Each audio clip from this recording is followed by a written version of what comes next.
Kaveri issue அப்படிங்கிறது வந்து தமிழக அரசியலில் வந்து இப்போ ரொம்ப பெருசாக போயிட்டுருக்கு. ஆகஸ்ட் 3ஆம் தேதி வந்து நம்ம முதல்வர் அங்கே போகிறதா இருந்துச்சு. இதில் என்ன அப்படின்னு யார் டவுட் சொன்னா? போகிறதா இருந்துச்சு சார். இப்போ கேன்சல் எப்படி போறதா இருந்ததுன்னு யார் சொன்னது? தகவலாக சொன்னாங்க அப்புறம் சார். கேன்சல் ஆயிடுதுன்னு யார் சொன்னது? டிகே சிவகுமார் சொன்னார் அப்ப- சார். தமிழ்நாட்டில் எப்படி ஈழப் பிரச்சனை ஒரு முக்கியமான பொருளாக இருக்கும் இல்லையா? அதே மாதிரி காவிரி பிரச்சனை, அதே மாதிரி நிறைய பிரச்சனைகள் நம்ம மையமாக வச்சு பேசுவோம். ஆற்று மணல் திருட்டு, அது மாதிரி இது மாதிரி நிறைய இருக்கு இல்லையா? இதே மாதிரி அங்கே இந்த மேகதாது ஒரு முக்கியமான பொலிட்டிக்கல் இஷ்யூ. நான் உறுதியாக சொல்கிறேன், ஒரு செங்கலை கூட அவங்க எடுத்து வைக்க முடியாது. ஓகே. அணைக்கட்டு செந்தில் பாலாஜி அவர்கள் அவர் வந்து இந்த பக்கம் குதிரை பேரம், இந்த பக்கம் டாஸ்மாக் ஊழல் அப்படின்னு சொல்லிட்டு எதுக்கு முன்ஜாமீன் வாங்குறதுன்னு தெரியாமல் அவர் சுற்றிக்கிட்டு இருக்காரு. இன்னைக்கு திருப்பியும் இதுக்கு வந்திருக்காரு, போலீஸ் ஸ்டேஷன் வந்திருக்காரு அப்படின்னு சொல்லி சொல்கிறாங்க. அடுத்த கட்ட நகர்வு எப்படி சார் இருக்கும் இந்த நேற்று கேஸில்? சுப்ரீம் கோர்ட்டில் வச்ச கொட்டு அப்படி முதல்ல கிளம்பிட்டாரு. அவர் விசாரிக்கும் போது திமுக இருக்க முக்கிய தலைகள்லாம் மாட்டுவாங்க அப்படின்னு சொல்லி சொல்றாங்க சார். அவங்க கொடுத்த பணத்தெல்லாம் எங்க கொடுத்துருப்பாரு அவரு அப்படின்னு கேட்குறாங்க. இது டாஸ்மாக் ஊழல் ஒன்று போதும், இவங்க இந்த முக்கியமான ஆட்கள் எல்லாம் தூக்குது. ஆகஸ்ட் 5 அன்னைக்கு மரியவர்தன் அவர்கள் ஃபினான்ஸ் மினிஸ்டர் சொல்லியிருந்தாரு, ஊழல் லிஸ்ட்டையும் நாங்கள் சொல்ல போறோம் அப்படின்னு சொல்லிட்டு. அது எப்படி சட்டசபையில் பேச முடியும்? ஏன்னா உதயநிதி அவர்கள் போன வாரம் என்ன சொல்லியிருந்தாருன்னா, இந்த திமுக இருக்க எம்எல்ஏக்கள் இருக்கக்கூடியவங்க எல்லாருமே அறிவாலயத்துக்கு வந்து மூத்த எம்எல்ஏ கிட்ட பயிற்சி பெறுங்க, என்னென்ன கேள்விகள் கேட்க போறோம் அப்படிங்கிறத இப்போ ரெடி பண்ணி வச்சுக்கோங்க பட்ஜெட் தாக்கல்ல அப்படின்னு சொல்லியிருந்தாரு. ஸோ அவங்க எப்படி தயாராகிறாங்க வராங்களா பாப்பா இந்த வாட்டி? அப்படியா சார்? இந்த பட்ஜெட் ரொம்ப முக்கியமான பட்ஜெட்டாக இருக்கும் போது, அதிலும் குறிப்பாக அந்த ஊழல் அறிக்கை இருக்குல்ல, அது ஹெவியாக இருக்கும். இவங்க அடுத்த நாள் தலை நிமிர்ந்து மக்களை பார்க்க முடியாது, அந்த அளவுக்கு ஹெவியாக சொல்லுவாங்க.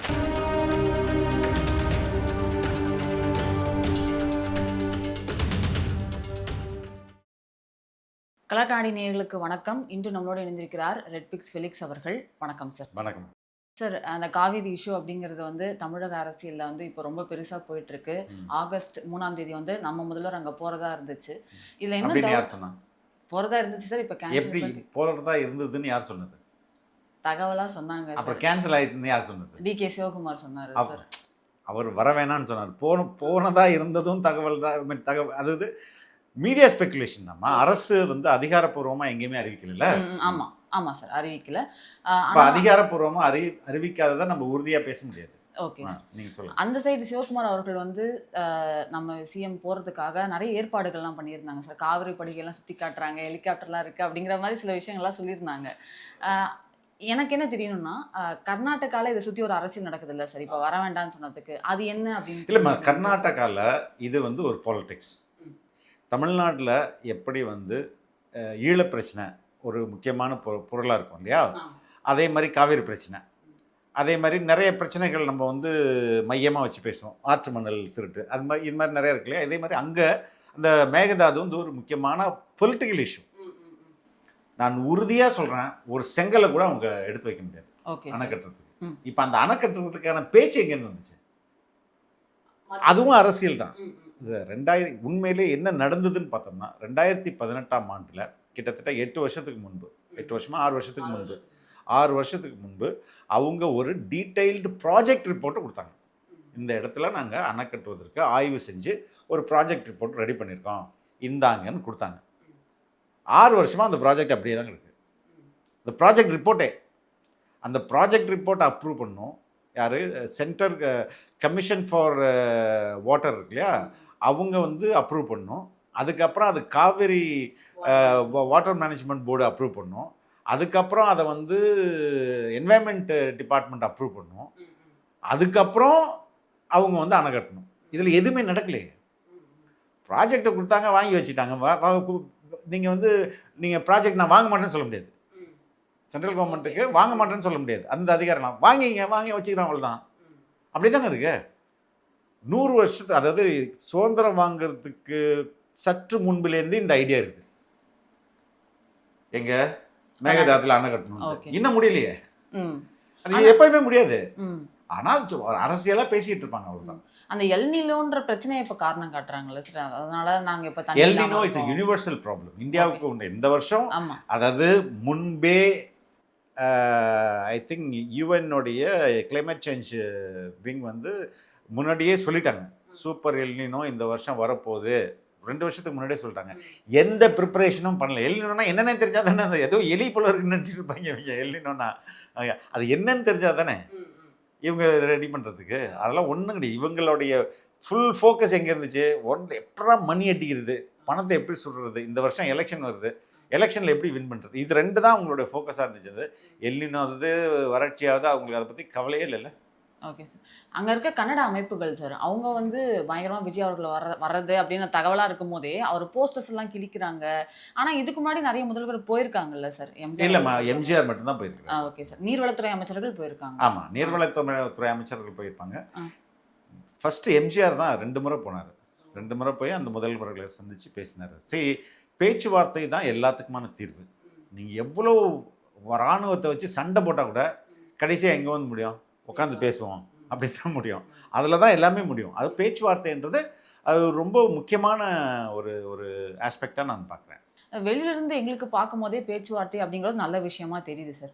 ஆனால் ஏன் வந்து முன்னாள் முதல்வர் மு க ஸ்டாலினாக இருக்கட்டும், இல்லை அன்புமணி ராமதாஸாக இருக்கட்டும், அது போகக்கூடாது, ஒரு ட்ராப் செட் பண்ணுறாங்கன்னு சொல்கிறாங்க. என்ன ட்ராப்? முதல்வரை திருப்பி அனுப்ப மாட்டாங்களா? இல்லை, தெரியல சார். அவங்க சொல்கிறதுக்கான ரீசன் என்னன்னு தெரியல. அதனால அரசியல் பண்ணணும், அவ்வளோதாம்மா. அரசியல் பண்ணணும்ல, அதுதான் அவங்க பண்ணிட்டு இருக்காங்க. வரவேற்கத்தக்கதுன்னு சொல்லாம இப்படி சொல்றதுக்கான ரீசன் என்ன? அதான் அவங்க பண்றது தப்பு. அப்படி பண்ணக்கூடாதுன்னா இவங்க நல்ல ஒரு மாதிரி காட்டிக்கிறது தான். வேற. Okay okay okay sir. Senthil Balaji அவர்கள் அவர் வந்து இந்த பக்கம் குதிரை பேரம், இந்த பக்கம் டாஸ்மாக் ஊழல் அப்படி சொல்லிட்டு எதுக்கு முன்ஜாமீன் வாங்குறதுன்னு தெரியாம அவர் சுத்திக்கிட்டு இருக்காரு. இன்னைக்கு திருப்பியும் இதுக்கு வந்திருக்காரு, போலீஸ் ஸ்டேஷன் வந்திருக்காரு அப்படின்னு சொல்லி சொல்றாங்க. அடுத்த கட்ட நகர்வு எப்படி சார் இருக்கும் இந்த கேஸ்ல? சுப்ரீம் கோர்ட்ல வச்ச கொட்டு அப்படி கிளம்பி வந்துட்டாரு. ஓகே. அவரை வந்து அரெஸ்ட் பண்ணக்கூடாது அப்படின்னு சொல்லிட்டு சுப்ரீம் கோர்ட் கொடுத்துருக்கு. அதே நேரத்தில் ஒழுங்காக விசாரணைக்கு போகணும், இல்லைன்னா அவ்வளோதான் சொல்லிட்டு 2 வாரம் டைமும் கொடுத்துருக்குறாங்க. அதனால் அவர் வராரு. வந்து ஒரே நாளில் உடம்பு சரியில்லாமல் போச்சுன்னு அவங்க தம்பி சொன்னார். அடுத்த நாள் பெயில் எங்கே கேன்சல் பண்ணுறாங்களோன்னு சொல்லிட்டு பயந்துட்டு விடான்ட்டாரு. இது 857 டெண்டர்ஸ்க்கான ஒரு ஊழல் மட்டும் இப்போ எடுத்து வச்சிருக்காங்கல்ல சார். இப்போ மொத்தமாக எடுத்தால் இது ரொம்ப பெருசாக போகும் அப்படின்ற மாதிரி சொல்கிறாங்க. இன்னொன்று, அவர் அரெஸ்ட் பண்ணாததுக்கு ரீசன் என்னன்னு மக்கள் வந்து என்ன நினைக்கிறாங்கன்னா, இது இப்படி பெயில் அது இதெல்லாம் விடுங்கப்பா, அவரை எப்போ அரெஸ்ட் பண்ணுவாங்க அப்படின்னு கேட்குறாங்க ட்விட்டரில். அதுதான் அது ஏன் அப்படின்னு. சரி, அரெஸ்ட்ன்றது எக்ஸப்ஷன். பெயில் அப்படின்றது அதுதான் வந்து ரைட். ஒருத்தருக்கு வந்து நீதி, அது அரெஸ்ட்ன்றது கடைசி எக்ஸ்ட்ரீம் தான். பெயில் கொடுக்கணுன்றது தான் சுப்ரீம் கோர்ட் சொல்கிறது. அவங்களே வந்து அவங்களே கூட என்ன சொன்னாங்க, எதுக்கு அரெஸ்ட் பண்ணுறீங்க, அவர் வெளிநாட்டுக்கு ஓட மாட்டார், நாங்கள் இல்லை ஆல்ரெடி பாஸ்போர்ட்லாம் வாங்கி வச்சுட்டாங்க, ஓட மாட்டார், இல்லை நீங்கள் அவர் இந்த ஜெயிலில் பெயில் கையெழுத்து போட்டுட்டு தானே, இல்லை போடல அப்படின்னா ஒன்று நீங்கள் பயப்படாதீங்க, அவர் வருவார், வரலன்னா நாங்கள் சொல்கிறோம். அவர் கோஆப்ரேட் பண்ணணும், எல்லா இன்வெஸ்டிகேஷன் கோஆப்ரேட் பண்ணணும். அப்போ கோஆப்ரேட் பண்ணாட்டி அதுக்கப்புறம் பார்த்துக்கலான்னு 2 வீக்ஸ் டைம் கொடுத்துருக்காங்க. அவர் தான் வந்துட்டாரே. சரி, வந்து இது இன்னும் ஸ்பீடப் ஆகும். இப்போ அவர் இது பெயில போட்டு அதை சேலஞ்ச் பண்ணி அங்கேயே டைமை ஸ்பெண்ட் பண்ணிட்டு இருக்கும்போது சுப்ரீம் கோர்ட் ரொம்ப அழகாக, தம்பி நீ போட்ட இல்லைங்க அப்படின்னு சொல்லிட்டாங்களே. போன பிறகு அதே இன்வெஸ்டிகேஷன் தானே பண்ண போகிறாங்க. அந்த அதிகாரிகள் வருவாங்க, உட்காருங்க, என்ன இவர் யார், இவர்கிட்ட என்ன எதுக்கு நீங்கள் இவ்வளோ கொடுத்தீங்க அப்படின்ற பேசினா அடுத்தது சீக்கிரம் சார்ஜ் ஷீட் போட்டோன்னே ஸ்பெஷல் கோர்ட்டில் டக்குன்னு ஆன் டெய்லி பேசிஸில் வழக்கு நடக்கும். தம்பி ஃபர்தராக போய் உள்ளே உட்காருங்க கொஞ்ச நாளைக்கு அப்படின்னு சொல்லிடுவாங்க. ஆமாம், அது எல்லாருக்குமே நடக்கும். அவர் விசாரிக்கும் போது திமுக இருக்க முக்கிய தலைகள்லாம் மாட்டுவாங்க அப்படின்னு சொல்லி சொல்றாங்க சார். அவங்க கொடுத்த பணத்தெல்லாம் எங்க கொடுத்துருப்பாரு அவரு அப்படின்னு கேட்குறாங்க. இது வந்து டாஸ்மாக் ஊழல் ஒன்று போதும் இவங்க இந்த முக்கியமான ஆட்கள் எல்லாம் தூக்குறதுக்கு. எப்படின்னா, டிஆர் பாலுக்கு ஃபேக்ட்ரி இருக்கு, அதுக்கு மாதிரி ஜெகத்ர ஜெகனுக்கு ஃபேக்ட்ரி இருக்குது, எஸ்என்ஜேன்னு ஒரு கம்பெனி இருக்குது. அந்த கம்பெனியை வந்து முன்னாள் முதல்வரோட நெருக்கமான கம்பெனி. நீங்கள் பார்த்தீங்கன்னா உதயநிதி ஸ்டாலின் கூட எஸ்என்ஜே டிஷர்ட்லாம் போட்டு இது வந்தார். இப்போது இந்த ஊழலில் முக்கியமாக அங்கேயும் நடந்திருக்கு. எங்கே நடந்திருக்கு? எஸ்என்ஜே இந்த கம்பெனிஸ்க்கெல்லாம். அதாவது டாஸ்மாக் வந்து முன்னாடியே அட்வான்ஸாக ஒரு லெட்டர் கொடுக்குறோம், இன்டென்னு சொல்லுவாங்க. அந்த இன்டென்ட் என்ன சொல்லுவாங்கன்னா, ஓகே அடுத்த 6 மாதத்தில் நாங்கள் உங்கள்கிட்ட இத்தனை 1000 பாட்டில் வாங்கிறோம் அப்படின்னு அட்வான்ஸாக ஆர்டர் புக் பண்ணிடுவாங்க. அது விற்கலை அப்படின்ற கடையிலலாம் இந்த சரக்கு தான் இருக்கும். மக்கள் விரும்புகிற சரக்கு இருக்காது. எனக்கு கிங்ஃபிஷர் வேணும்னு ஆசைப்பட்டேன்னா கிங்ஃபிஷர் பியர் அங்கே இருக்காது, எஸ்என்ஜே பியர் தான் இருக்கும். வேறு வழி இல்லாமல் நான் அதை தான் வாங்கி போனோம். புரியுதா? அப்போ என்ன பண்ணுவாங்க, முன்கூட்டியே ஆர்டர் கொடுத்துருவாங்க. முன்கூட்டியே ஆர்டர் கொடுத்து அந்த ஆர்டர் முன்கூட்டியே கொடுக்குறாங்கல்ல, அது ரெண்டாவது அந்த பியர் 50 ரூபாய் தான் நான் கொடுப்பேன்னா இவங்களுக்கு 100 ரூபாய் கொடுக்குறாங்க, எக்ஸஸாகவே காசு கொடுக்குறாங்க. அப்போ எக்ஸஸ் காசை வந்து என்ன பண்ணுவாங்க, அந்த கம்பெனி வேறு வழியாக பாட்டிலிங்க்கு அனுப்புவாங்க. பாட்டிலிங்க்கு அந்த பாட்டில் பண்ணுறதுக்கு ஒரு கம்பெனி இருப்பான். அந்த அவன் வந்து 10 ரூபாய் தான் ஒரு பாட்டில் கேட்டால், இந்த 100 ரூபா நீ வச்சுக்கோ அப்படின்னு கொடுத்துருவான். அந்த பாட்டில் கம்பெனி என்ன பண்ணுவான், கேஷாக வித்ட்ரா பண்ணுவான். வித்ட்ரா பண்ணி மறுபடியும் யார்கிட்ட கொடுத்துருவான், கரூர் கம்பெனிக்கிட்டே கொடுத்துருவான். கரூர் கம்பெனி அந்த காசை என்ன பண்ணும், எடுத்துகிட்டு வேற எங்கேயோ போய் கொடுத்துரும். ரைட்டுங்களா? இப்போ இதில் இவங்கெல்லாம் ஆட்டோமேட்டிக்காக வந்துட்டாங்களா? ஆமாம் ஆமாம் சார். அப்போ இதில் 2-3 மினிஸ்டர் வந்துடுறாங்களா? அந்த பணம் டிரான்ஸ்போர்ட் வந்துருவாங்க, எல்லாமே நிறைய வந்துருந்தாங்க. அப்போ இந்த பணி கடைசியாக வெளிநாட்டுக்கு போயிட்டு பணம், வெளிநாட்டுக்கு போனது எங்கேயாவது ஒரு இடத்துக்கு போயிருக்கணும்ல, அது எங்கே போச்சு அங்கே வந்துருவாங்கல்ல. அதனால இது ஒன்னே போதும் ட்ராக் பண்ணி மொத்தத்தையும் காலி பண்றதுக்கு. அது இல்லாமல் நிறைய ஊழல் வேற இருக்கு. இப்போ சேகர் பாபு தனியாக பண்ணியிருப்பாரு. இப்போ செந்தில் பாலாஜி உள்ள வந்துட்டாரு, KN நேரு உள்ள வந்துட்டாரு, அதுக்கப்புறம் யார் நம்ம ஏவா வேலு உள்ளே வந்துட்டாரு. இப்போ சேகர் பாபு உள்ளே வரணும், மற்ற அமைச்சர்கள் யாரெல்லாம் பண்ணிருக்காங்களோ அவங்கெல்லாம் உள்ளே வரணும், வந்துடுவாங்க வெகு விரைவிலேயே. கண்டிப்பாக சார். அதான் நிறைய பேர் எக்ஸ்பெக்ட் பண்ணுவாங்க நினைக்கிறேன். ட்விட்டரில் அந்த கேள்வி கேட்டவங்களுக்குலாம் பதில் கிடச்சிருச்சு. எல்னினோ கமிட்டி சார், நம்ம தமிழகத்தில் இந்தியாவிலே first time actually El Niño committee. அந்த கமிட்டியோட பர்பஸ் என்ன சார்? ஃபர்ஸ்ட் எல்னினோனே நிறைய பேர் இம்பேக்டை அசஸ் பண்ணும். இப்போ எல்னினோவில் இந்த முறை தண்ணி வரல, வறட்சி. அதாவது இப்போ கேரளா சைடு பெய்ய வேண்டிய மழை, கர்நாடகா சைடு பெய்ய வேண்டிய மழையில வளரல. ஆனா நம்ம ஊருக்கு ஒரு பருவமழை ஆரம்பிக்கல அக்டோபர் நவம்பர்ல, அது வந்து கொட்டி தீர்த்துரும், நிறைய வரும் எக்கச்சக்கமா. அதாவது நீங்க ஒரு 3 மாசம் பெய்ய வேண்டிய தொடர்ச்சியா பெய்ய வேண்டிய மழை வந்து ஒரு 3 நாள்ல இல்ல ஒரு வாரத்துல பெஞ்சிச்சுன்னா என்ன ஆகும்? புரியுது. அப்ப அதுக்கு இன்னைக்குலேருந்து பிளான் பண்ணுவோம்ல நம்ம. எல்னினோ இருக்குது. El Nino effect is going to be this either extreme hot அப்படின்னா எக்ஸ்ட்ரீம் ரெயின்ஃபால். இது இந்த எக்ஸ்ட்ரீமை நம்ம வந்து அது வந்து எக்ஸ்ட்ரீம் வந்து நம்ம ஒரே பயங்கர ஃப்ளட் ஆகும், ஃப்ளட்டு வரும், அதுக்கப்புறம் எல்லாமே கடலில் போய் சேர்ந்துடும். அதை பிளான் பண்ணணும்ல நம்ம, எவ்வளோ ஃப்ளட் வரும், அதுக்கு நம்ம எப்படி மேனேஜ் பண்ணணும். இப்போ வந்து அது ஆரம்பிச்சா தானே அந்த டைமில். இப்போ we are in ஆகஸ்ட் இல்லையா? ஆகஸ்ட், செப்டம்பர், அக்டோபர், நவம்பரில், அக்டோபர் எண்டு நவம்பர்லேயே வந்து 2 months தான் இருக்குது. இதுக்குள்ளே நம்ம அதுக்கு ரெடி பண்ணணும். ஸோ கவர்மெண்ட் அதற்கு இதுதான் இப்படி தான் ஒரு கவர்மெண்ட் செயல் பண்ணணும். இப்போ நீங்கள் பார்த்தீங்கன்னா போன வாட்டிலாம் இந்த காவா மண் அள்ளி அங்கேயே வச்சுட்டு போயிருப்பாங்க. ஆமாம் சார், இது அங்கேயே இருந்துருக்கலாமே, அடுத்த மழையில் கரைஞ்சது உள்ள தானே போகுது. அது மாதிரிலாம் முட்டாள்தனமாக பண்ணிட்டு. சரி, you have to have a planning. அந்த பிளான் இருந்தால் தான், ஒரு பிளானிங்னு ஒன்று இருந்தால் தான் அந்த டிசாஸ்டரை நம்ம ஓரளவுக்கு மேனேஜ் பண்ண முடியும். பிளானிங்கே இல்லைன்னுங்களேன், டமால் அதை அடிக்கும் போது நீங்கள் என்ன பண்ணுவீங்க? புரியுது சார். ஓகே, அந்த பிளானிங் நீங்கள் சொல்லும் போது எனக்கு ஞாபகம் வருது. நாங்கள் ட்விட்டர் நிறைய பார்க்குறோன்றதுனால நாங்கள் தாவேக்காட்சி வந்த பின்னாடி நிறைய வீடியோஸ் பார்க்குறோம் சார்.